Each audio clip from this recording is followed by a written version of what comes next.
Hi everyone, I am Brittany the Cosmic Lunar Soul. Welcome to my channel if you're new. Welcome back to all of my subscribers. Today I have another running press deck to review for you. This one's kind of interesting. It's the Writer's Oracle deck and guidebook, and it's 50 cards to inspire writing.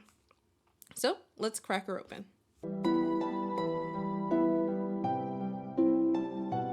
This retails for $20 US and $26 Canadian. There are 50 cards total, but 25 cards of inquiry. So, like written prompts to spark ideas around themes and stuff.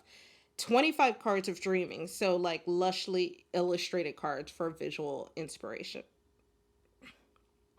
And then, of course, it includes a guidebook with instructions for card use and spreads to try. So this is from Running Press Studios. It was sent to me for reviews, so I did want to let you guys know that, but my opinions are my own. So this is Running Press's, this one is my favorite box by Running Press. Still has that nice magnetic swing tab. It opens up, and then the guidebook is housed in here in this sleeve, and then the cards are here in this pocket. It is my favorite style of box from them. So let's go ahead and look at the guidebook. The guidebook is on matte paper. It has a lovely table of contents here. You know, I just love that. It's split up into, of course, the introduction, the cards of inquiry, the cards of dreaming, how to use this deck, and then the conclusion and journey forward. There's even like a whole section of notes in here. So like if you're on the go or something, you can jot down stuff in here. That's very thoughtful. So let's go back to the beginning. So the cards of inquiry here, this is what this section is. It explains the themes of the cards, which are like associated with the symbolism and imagery evoked by the title. It goes into the plot, which are questions that are generally going to be concerned with the big picture and the overall trajectory of the story. And then the character questions. And they tend to be more inward facing. So they'll help you explore a character's internal life, motives, and stuff like that. So it basically tells you who that character is. Then we have the settings. It's the third of the main building blocks of the story. So these questions are oriented towards like creating the environment in which your character and your story is set. So these are the cards of dreaming. And it's a very interesting setup because they basically just have the images of the cards there, and then it goes into an explanation about it. So they're saying this section is about intuition and creativity. So it's a little less structured. It's about what you get and the vibes you get from looking at the cards. And it helps you, and they were saying here, you're going to be going purely on vibes with these. But as most stories are 90% vibes by weight, that's probably fine. In this section, they give an example about how to use the card. So they used an imaginary card, the Addict, as an example. So they said, imagine the picture on it, right? They described the picture. It's not spooky, shadowy attic, but one filled with dust-covered boxes lit by warm sunlight through the window on a far wall. Some of the boxes are taped shut, some are half open to reveal colorful fabrics, glinting knickknacks, and bundles of letters tied up with ribbons. So it says, to begin, we can consider how this card relates to your work at face value. Perhaps a scene springs into mind, such as your character sorting through the boxes in the attic. Perhaps the colors of the fabric speak to you in some way about the private thoughts of a character is hiding within their heart. Perhaps the bundle of letters peeking out of the box unlocks a new idea for a cool plot twist. So there's a lot of different ways that you can use these cards. What's interesting is I'm not a writer, so I'm curious to see how I can use this deck and how it can work with me, and maybe this will help with my goal of journaling next year. We'll see. We'll see. If you guys have ideas and you are also not writers, comment below and let me know. So how to use this deck. It starts with, basically whatever way you want. So there's no real right or wrong way. But they do have some ideas on how to use it. They do say that you can, if you want to, use them upright and reverse. It says, for example, drawing hearth fire reverse might suggest that the protagonist's family or community are causing them some frustration or emotional friction. Ooh, if not outright impeding them from pursuing the plot. So that is how you can kind of switch it up. And they say that using the upright and reverse is a really good way to add more cards, theoretically, to the deck. We have a 1-card spread, very easy. You just pull a single card, and just for like quick, small questions, like what happens next in the scene, what's going on with this mysterious side character, what's an important thing to remember, that kind of thing. Actually, oh my gosh, it just dawned on me what I can use this for. That's so cool. Okay. Then we get into the 3-card spread, where you can pull 3 cards, for one for plot, one for character, and one for setting. You could also just pull 3 cards, like for the plot, and it can map to a 3-act structure, including like the incident, the climax, and then the denouncement, they called it. So you can do that. And then even for character, you can do just like classic past, present, future kind of style, or insecurity, virtue, and ambition, that kind of thing. And then you can also do the same thing for setting. And then they have a 5-card, they call it the 5-act structure spread. So it's the exposition, the rising action, the climax, falling action, and denouncement. It's interesting that it's called denouncement. I haven't taken English 101 in a long time, but I recall I used to call it the like resolution, I guess. But I guess not all stories have a resolution. Do they? I don't know. There's also the Hero's Journey spread. This one's a 7 cards. Wait, no. So the Hero's Journey spread is actually based loosely off of Joseph Campbell's Hero's Journey, as he describes it in The Hero with 1,000 Faces. So you can actually look that up and choose between 6 to 11 of the steps that seem interesting to you and draw a card for each of them. I like this concept because the steps that might seem valuable to you will change based off of your story. So instead of them giving you a structured spread, they give you some room to ebb and flow based off of your needs for that particular story. There's a character discovery spread. Ooh, I like that. World building spread. This one has 10 cards, so it is quite elaborate, but I really like that. If you're into gaming, this would be really cool, especially if you're into like tabletop RPG kind of style gaming. This would be really cool to start to create your own worlds. Oh my gosh, this whole thing would actually be really nice to create your characters as well if you have trouble, but like you enjoy gaming and you're used to just kind of building off of pre-made characters, but you kind of want to do a little more. Then this is actually really cool. See, I'm coming up with ideas. If you guys come up with any more ideas, let me know. Or if you have the same idea as me, let me know. So here we have the conclusion and the journey forward, and then the notes section. So let's go and prep for the flip through, and I'll be right back.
Okay, so we could see here, let's see, the two sections of the deck, and you can see how drastically different they are. It's almost like two decks in one. But like we already described it in the guidebook, kind of knew what we were gonna get, right? So, as I mentioned, the writing portion of this has themes, plot, character, and settings, and that is how all of the cards are set up. And then the dreaming, I guess, cards. I can't remember the name of them already. They have an image and then just the name of the image, which is really cool. I have to say, artwork wise, I honestly despise this kind of artwork. I hate it. I'm not a fan. But I think for the purpose of this deck, it'd still be useful. I know some people really do like this style. It's kind of nostalgic, kind of reminds you of like childhood almost. I know a few people have told me that, but it's not my jam. I probably wouldn't have bought this, but now that I do have it, I think that, and you might have heard me like have a little bit of an aha moment with what I can use this deck for. I do a tarot story time on my Discord, and I come up with ideas. A lot of times I rely on other people to give me the ideas, but I write the stories myself. They're based off of other stories sometimes, or I just make them up based off of whatever. But I'm, like I mentioned, I'm not a writer, so sometimes I find it hard and I like waffle on things for a while. And I think this might help, especially when I'm first starting, to just get some words down on the page, character development. I'm not trying to make a full-blown novel that I'm going to develop, so it'll be nice to have something quick that I can use this for. And I have to see how I end up using this, because I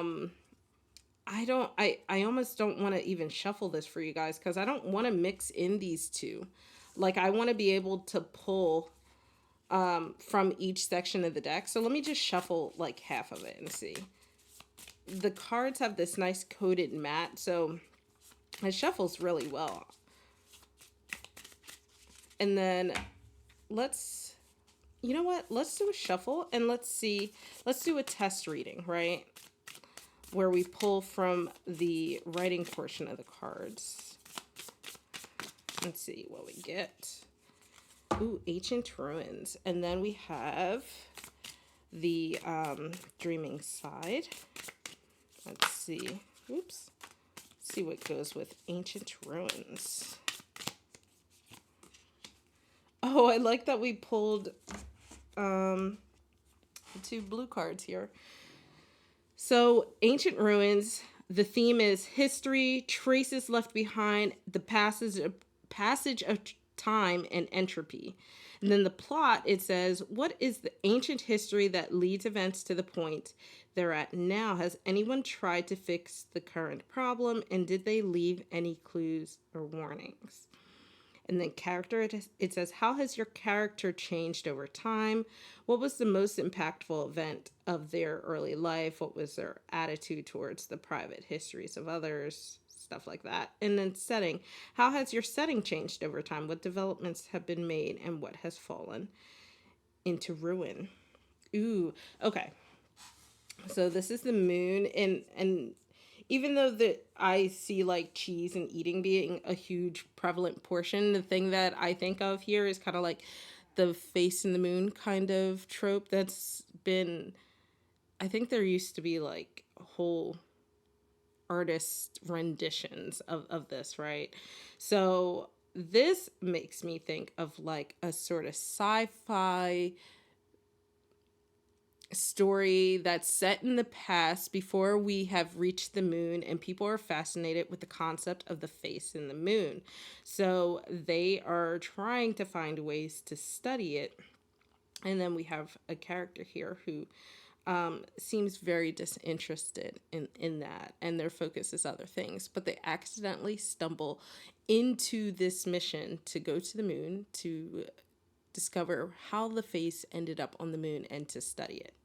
So that would be my little quick little short story thing where I'm starting to develop the theme, the plot, the character, and the setting. I didn't fully rationalize the setting, but you can always pull some more of these cards to see, like, say, now we have a character, right? But where do they live? Or where is this story set? We already know when, so we have part of the setting. And then we have this. Ooh, a ball of tarn. So I feel like they live in a cute little single bedroom or 2-bedroom house. I would say maybe in Fort Kennedy, Florida, because that's where NASA does their launches from. And they have a cute little cat, and they have a kid who is the one that tells them that they want them to join the mission, even though the person seems a little like they'd rather just stay home and relax with their family. But the kid says, "Dad, you gotta go. You have to join the mission because it's important." But they are a person who doesn't seem too worried about messes. They enjoy their family life. And yeah, this actually seems really fun. So despite not liking the artwork, I really do enjoy how this can really help you pull a story together. What are you guys' thoughts on that? All right, this was the flip through and also my really terrible attempt at storytelling or story creation, I should say. But you can see, you get the gist of what I'm talking about. For my real writers out there, I think this might be a little bit more more easy. So you'll have to let me know what you guys think. Let me know in the comments. If you enjoyed this video, give me a like, hit that subscribe button and that notification bell so you don't miss out on any future videos. And if you'd like to join us over on Discord for our tarot story time, you can use the link in the description. All right, bye guys.